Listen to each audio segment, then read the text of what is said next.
I'd love to get your reaction to it, but more importantly, you have a jury sitting there, they're listening to this, difficult to listen to, but then they're sitting there and they're watching the parents' reactions. Some are getting up, some are walking out, some can hardly listen, the faces on, I mean, it's just incredible stuff.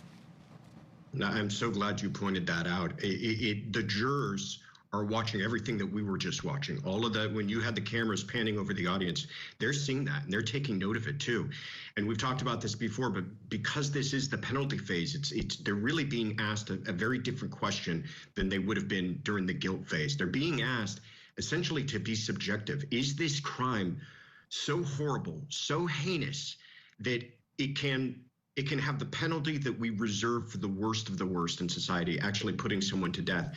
And when they're looking at that audience and they're seeing the pain that these people have gone through and continue to go through and probably will continue to experience for the rest of their lives, having lost loved ones, that is going to play a significant role in these jurors' minds to understand the just kind of devastation to these families that the acts of this defendant has had.